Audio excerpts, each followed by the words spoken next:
So ventilation is important for multiple reasons. But first, what is ventilation? Our homes need to breathe. And the way you need to think about it is we need to breathe. We breathe in, we breathe out. Stop breathing and you're not going to be lasting very much longer. Pass out and all things like that, get sick. So that's the same thing with our homes. Our homes need to breathe. We're living organisms. Our home needs to be able to provide the necessary oxygen inside of your home. It needs to be able to provide the necessary indoor air cleanliness, meaning your VOCs. Those are volatile organic compounds. And I'm gonna try to keep it as high level as possible. I don't want to get drowned in the weeds of too much scientific, names and things and measurements and stuff. But some of it you do have to know about. And VOCs is one of the things you got to know about. They're called volatile organic compounds, VOCs. And what they are different types of pollutants. They can be chemicals, they can be a host of different things, but they're volatile. Volatile meaning that they're not stable, meaning they can change in the air. So when one volatile organic compound meets another volatile organic compound in your living space, they could change. They can mutate and change into something else because they're volatile. That's what that part means. They're volatile organic compounds. So we have these volatile organic compounds that come into our house.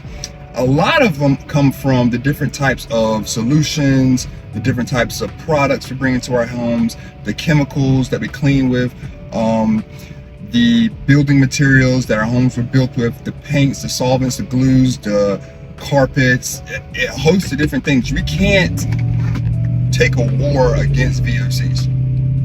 I mean, you can say, oh yeah, I'm gonna be clean, I'm not gonna have VOCs in my house, it's impossible. It's literally impossible. There are VOCs literally in everything. One indicator that's really probably going to surprise you is, I know we get a lot of packages and stuff from overseas. China, for example, sends a lot of packages over here. But have you ever got those packages and just opened them up and you kind of get this smell? It's just like, whoa, that was different. I never smelled that before. This thing stink. Man, I had this table one time. We got a kitchen dining room table.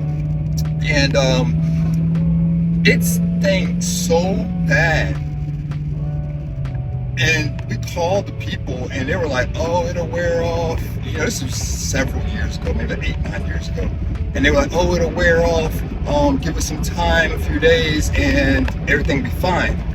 So I was like, okay, I'll go ahead and do that. So we did that and it didn't wear off. And it was just really, really bad. So we called him, it's like, hey, we need you to just replace the table. It's got some markings on it we don't really like anyways. Yeah, let's just swap it out. So they swapped it out. The next table that came in, it smelled also, but it didn't smell that bad and it did wear off. So that always stuck with me. I didn't know what it was, but it always stuck with me. Well, now doing research and learning more about VOCs and what's all being produced overseas and when it comes over here, and this one particular topic of off-gassing. That is the connection between those products that we're getting that have those smells. They're in a package. They have this smell, the strong smell when you open the package up, and that's because of off-gassing. So when it's in the package, when it's not in the package, it's continuing to off-gas. It's continuing to release VOCs. Whatever they built it with, whatever solvents, whatever solutions, whatever chemicals they used, they evaporate and they come back out of the materials. They're volatile, they come back out of it. So when you send a package, it's really, really concentrated because it's been off gas for like 2-3 weeks while it's been shipping. So when you open it, it's a real concentrated amount of VOCs that just pop out and just blast you up in your face. But it's like so smelly, but that stuff is dangerous. That stuff is dangerous. Now, I'm not a scientist and I can't tell you the health effects of each individual one, but go do your research and you're gonna find out that that stuff is triggering people. And we just need to bring awareness to it. But what can we do about it? What can we do about it? But that's what ventilation comes in at. And not just any type of ventilation. This is what I'm describing is going to be ventilation on demand. Ventilation by automation. That's ventilation by automation. I like the sound of that. So that's what we really need, because who knows when you're going to pick up the mail and be like, oh, we only can pick up the mail between 5 and 6 because that's when the fan kicks on for the ventilator. We have ventilation in our home. It kicks on between a certain time, because that's what ventilation was. Ventilation was set at certain times of the day. If it's depending on the temperature outside, too hot, too warm, too cold, too rainy, it's not going to ventilate. So meanwhile, inside the home where the people who are the most important are living, we're not getting ventilation. And these packages and all these things are coming. And even if the packages are not coming, let's go back to that. It's not just off-gassing and shipping. Once you put it in your home, it still continues to off-gas. Over time, you see certain things lose their finish. You see things start getting a little dull. You're like, oh yes, it's getting old. It's off-gassing. It's off-gassing. It's the film, the layer, the shininess, and the lacquer. It's deteriorating and coming into your air. That's what's really going on. It's coming into the airstream, into your air, your living environment, and then we breathe it in. It's whatever happens to it, happens to it. First thing we need to do is we have to be able to measure it. Measure the VOCs and when they go up and down. And once you get a monitor, you're going to see for yourself. I mean, it's data. You can see it. I mean, you can literally see it on your phone when you have, the proper air quality monitors in your home. You can see what your air quality is on your phone, and you still don't have to do nothing because the system's going to do it for you. It's going to act to turn on ventilation and bring some fresh air into your home and go ahead and dilute, because that's what we are missing too. That's another piece to the puzzle. Is like, what do we do with the VOCs? We can't take them away. We can't eradicate them. It's like they're here. So the only thing you can do with VOCs, the key to survival with VOCs, is dilution. That's all you can do is dilute it. The same with carbon dioxide. When we get in parties or we're a bunch of people at the house, we have this high concentration of carbon dioxide that comes into our home. What do we do with it? Well, we can't just put the house in a vacuum and just pull all the air out and just pump some new air in. I mean, that's not feasible. You won't do that. But you bring in ventilation and you dilute the air. You bring in more outdoor air and you dilute your air in your home to where the VOC concentration goes down, to where the carbon dioxide concentration goes down. It's going to bring air out. The proper ventilation, and I want to emphasize that, the proper ventilation will not only bring air in, but will also bring air out. That's the proper ventilation, because that's very important. Having your house under neutral pressure. You don't want to have a house under negative pressure or positive pressure. You want your house under neutral pressure. There is a pressure outside that exists. It's like 29.9 inches of mercury of pressure that exists in the outside world. Inside of our home, we are in our own pressurized environment, especially if you live in a tight home. If you live in a new construction tight home, you are in a pressurized environment. Older homes were more leaky around the cracks of the windows, cracks of the doors. It wasn't as pressurized. Those houses, they breathe through infiltration. Infiltration is just how air can move into the home and out of the home. It's not good, but it's not as bad as some of the newer construction homes that need to actually have mechanical ventilation brought in, because they're living in a pressurized home. They only get fresh air when they open the door, open the window, or if the ventilation that is required on the house is set up properly and working properly, which is probably undersized.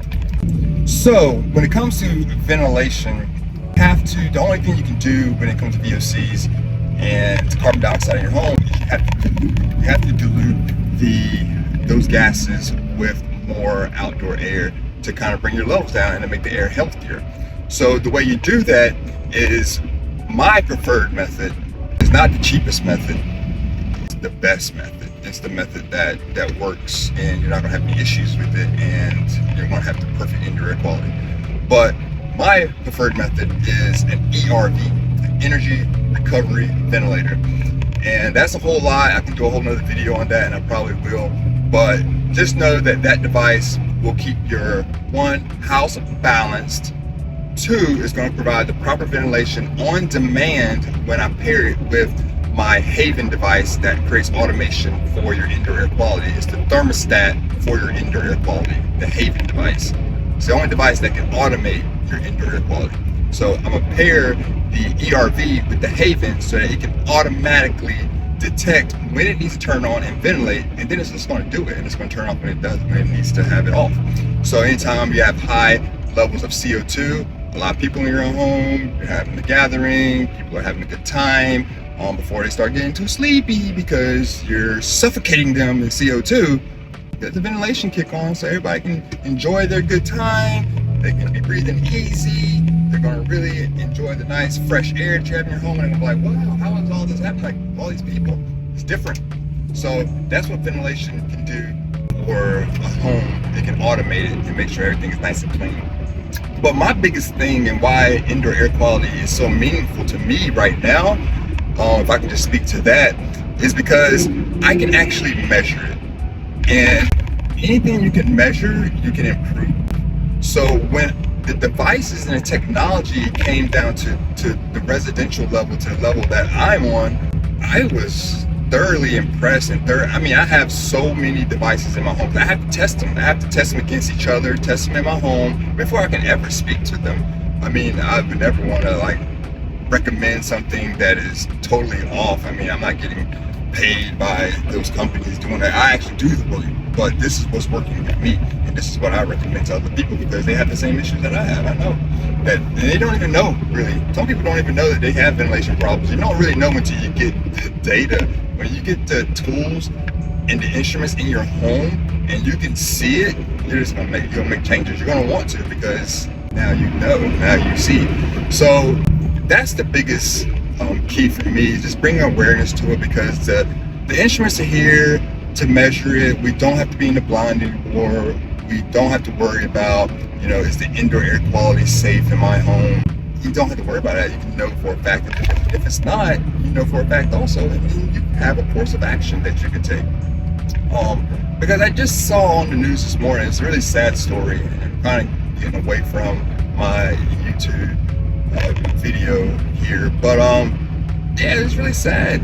19 people have died this year in Airbnb homes because of carbon monoxide, which comes from fuel burning appliances not being vented properly to the outdoors, and it's coming in contact with humans. And carbon monoxide is odorless, tasteless, colorless, so you don't see it, you don't know you're breathing it in, you just don't know. You just get really sleepy, you go to sleep, and then you don't wake up. And that's sad for people going on vacation and never coming back home. That's just so sad. So sad. So yeah, I wrote Airbnb, and I told them about this air quality device, and I told them that they need to have it installed on all of their homes, and they didn't have it required because it connects to the Internet of Things. You can view it online, and you can create automations to where stuff can actually happen. Anything can happen with the automations. You can make the ventilation cut on, but you can also send signals to tenants. You can send signals to Airbnb. You can send signals to the host of the Airbnb. A lot of different things can happen with just the communication and the sensors that we have. This stuff is not very, very expensive. This stuff is very reasonably priced, and it costs less than what a night you may spend going out to the movies and dinner with somebody. That you can have a sensor and devices set up in your homes where you can have security for you and your family. And for Airbnb, they can have security for everybody that wants to do business with them. Who would now want to dare go and stay in a home that you got from Airbnb and risk not coming back? That's super scary. I would never, ever stay in an Airbnb ever again without a personal indoor air quality monitor. I will never stay. I might not even go to a hotel without a personal indirect quality monitor. Because, I mean, you just have, why would you risk your life or risk being in an environment that could potentially cause you internal harm if you have a device that can tell you that you need to leave? I mean, to me, it's just, that's borderline ignorant. That's borderline ignorant for me. And yeah, I don't want to be responsible for anything like that. So I think everybody should have that, especially if you're going abroad, you're going overseas, you're going to another country where the building codes are different. Do your research, you better protect yourself, because, you know, like I say, air don't care. Air don't care. But you gotta care. You gotta care about yourself. So, over and out. I hate to leave you on a somber note like that, but I'm about to pull up at work. But it's ventilation. Ventilation can save lives. Ventilation can eradicate the CO that's in a home. It can ventilate it out, you know, and it can alert authorities to say, hey, we need to go ahead and get something fixed over here. But it can't save lives. So think about that, and I will see you all next time. Later.